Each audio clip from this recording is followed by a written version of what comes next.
Welcome to kanji के academy students. Today 19 अगस्त 2020 है और 19 अगस्त 2020 के जितने भी इम्पोर्टेंट क्वेश्चन बनेंगे हम उन पे चर्चा करेंगे। कुछ क्वेश्चन पे हम डीप में चलेंगे जिससे एक जानकारी से अनेक जानकारी मिलेगी और कुछ को हम डायरेक्ट देखेंगे। तो वीडियो को पूरा देखना है और देखने के बाद में please like share and subscribe जरूर करें और वीडियो को पूरा देखना है। अगर आप नहीं भी करो like subscribe that's no problem, but video को पूरा देखना है। तो चलिए क्वेश्चन नंबर 1 से स्टार्ट करते हैं। हाल ही में MPEDA ने किस जगह पर क्वालिटी कंट्रोल लैब की स्थापना की है? तो कहाँ पे की है स्टूडेंट्स? वो किया गुजरात के पोरबंदर में। जो MPED है इसका फुल फॉर्म क्या रहता है? Marine products export development authority, समुद्री उत्पाद निर्यात विकास प्राधिकरण। इन्होंने एक जो क्वालिटी कंट्रोल लैब है उसकी स्थापना की है। वो कहाँ पे की है? पोरबंदर गुजरात में की गई है। इसमें क्या रहेगा? जो समुद्री खाद्य पदार्थ रहते हैं उनकी प्रोसेसर के साथ साथ निर्यातकों को अंतर्राष्ट्रीय नियामक आवश्यकताओं के अनुसार सुरक्षित उत्पादन की पुष्टि करने की प्रशिक्षण की पेशकश करेगा।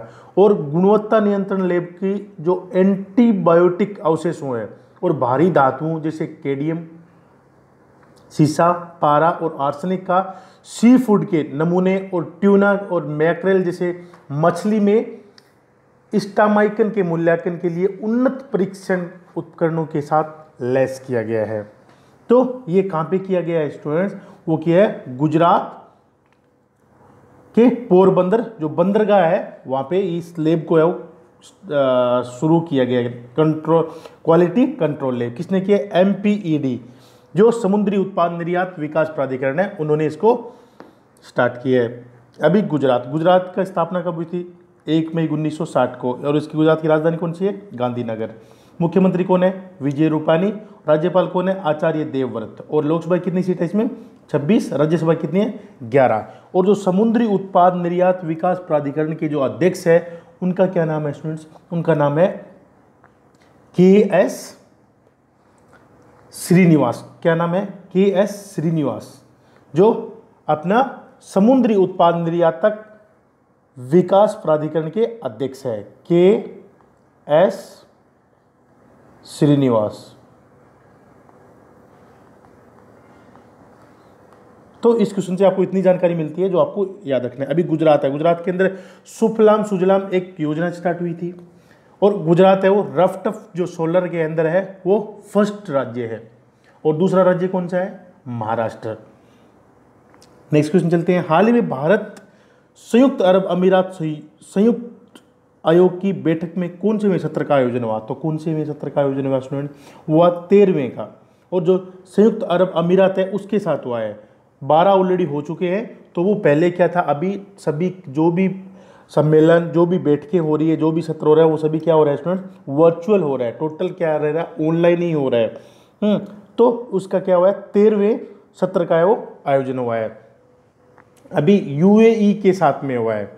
ठीक है। इसके लिए जो मेन मुख्य जो पॉइंट थे वो क्या थे? जो व्यापार है और आर्थिक और तकनीकी सहयोग पर जो ये 13वीं बैठक हुई है वह दोनों देशों के बीच व्यापक सहयोग की निरंतर वृद्धि की समीक्षा करने के लिए आयोजित किया गया था। जो इस अध्यक्षता इस मीटिंग की जो अध्यक्षता है वो भारत के विदेश मंत्री है डॉक्टर सुब्रमण्यम जयशंकर। और जो संयुक्त अरब अमीरात के विदेश मंत्री है उनका क्या नाम है? अब्दुल्ला बिन जायद अल नाहयान ने की थी।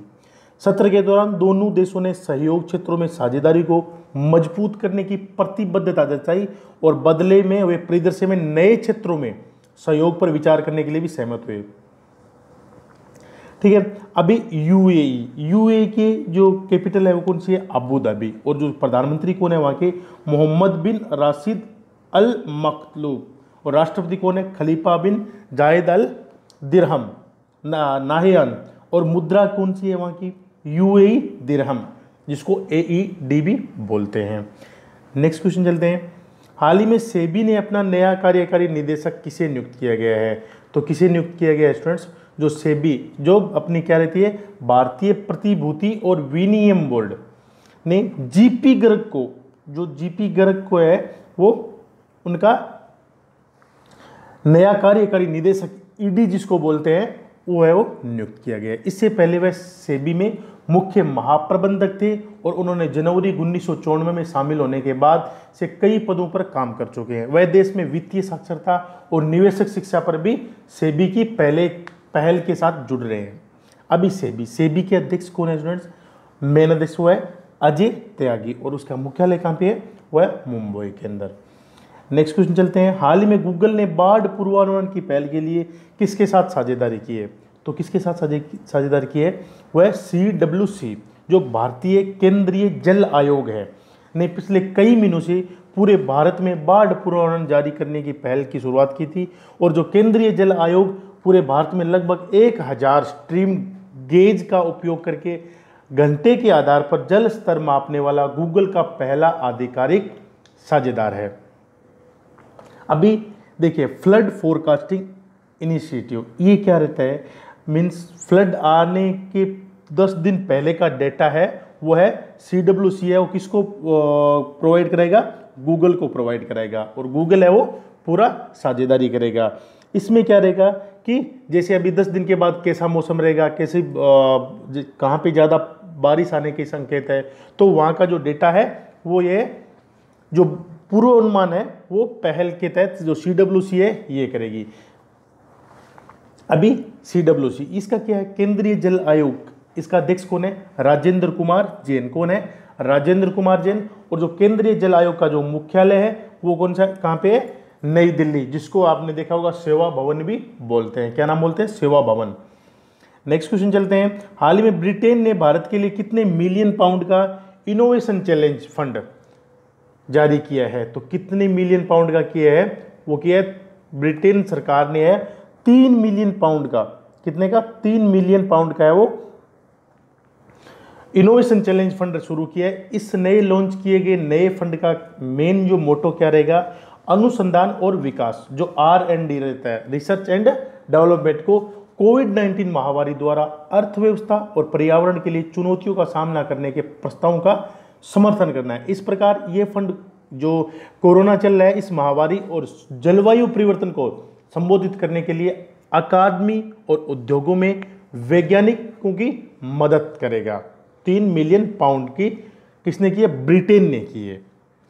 नेक्स्ट क्वेश्चन चलते हैं। हाल ही में AIFF अखिल भारतीय फुटबॉल महासंघ ने पाठशाला शुरू करने के लिए किसके साथ साझेदारी की है? तो किसके साथ साझेदारी की है?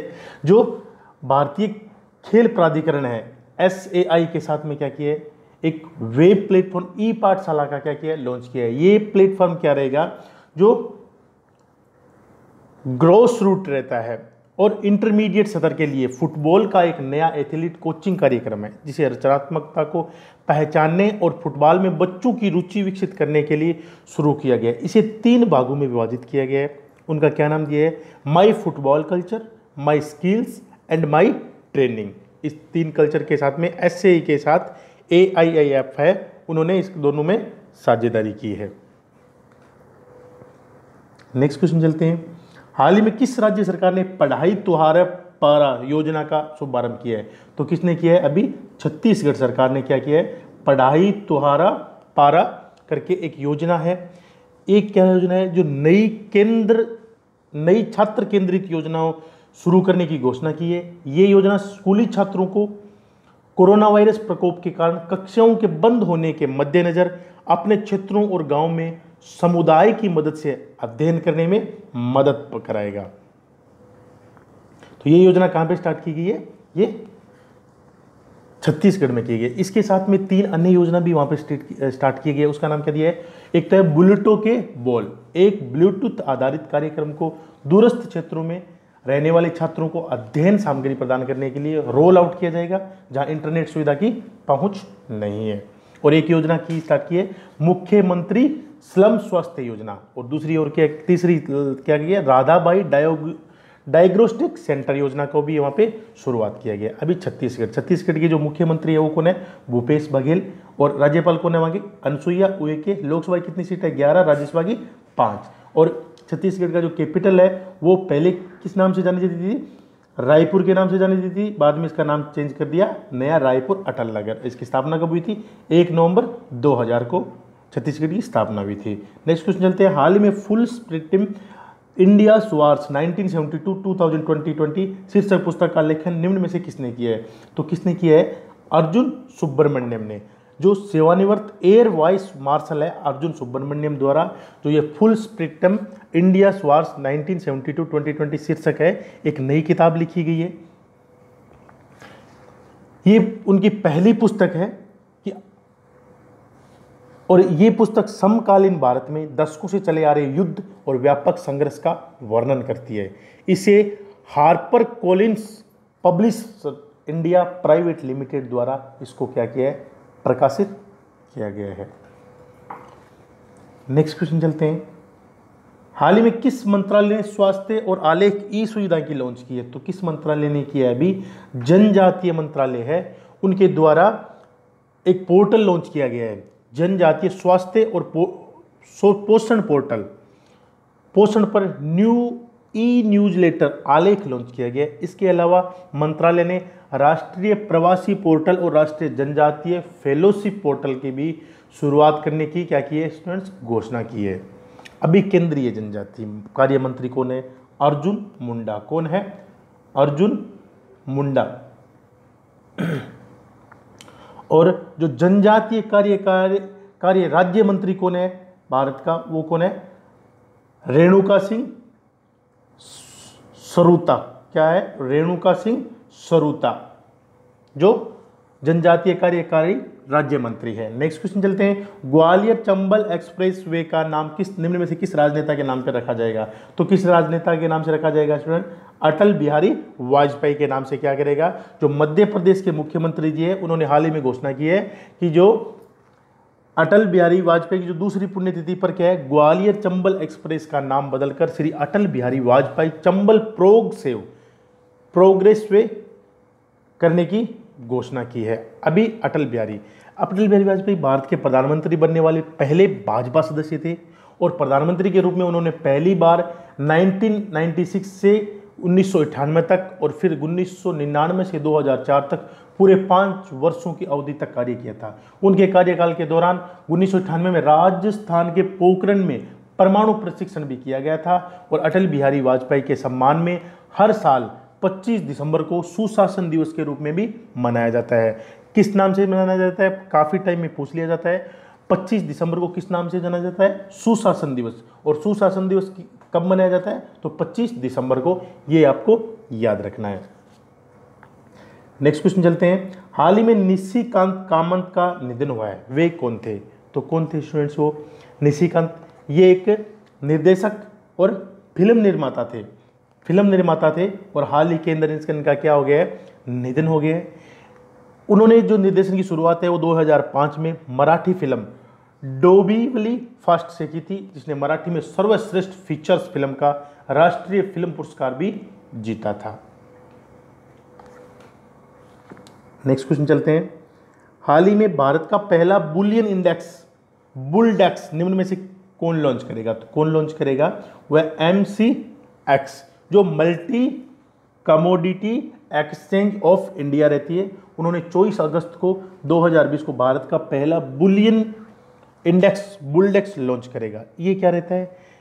यानी देश के प्रमुख कमोडिटी रहता है एक्सचेंज में सोने और चांदी का पहले से ही व्यक्तिगत वस्तुओं के रूप में कारोबार किया जा रहा है और सोने और चांदी अंडरलाइन के साथ बुलडेक्स का बाजार आकार 50 का होगा और जो नकदी गिनवित वायदा अनुबंध होगा। और जो MCX ने जुलाई में मार्क ट्रेडिंग प्रयासों से बुलियन इंडेक्स फ्यूचर्स ट्रेड का भी टेस्ट किया था। ये शेयर मार्केट के रिलेटेड रहता है।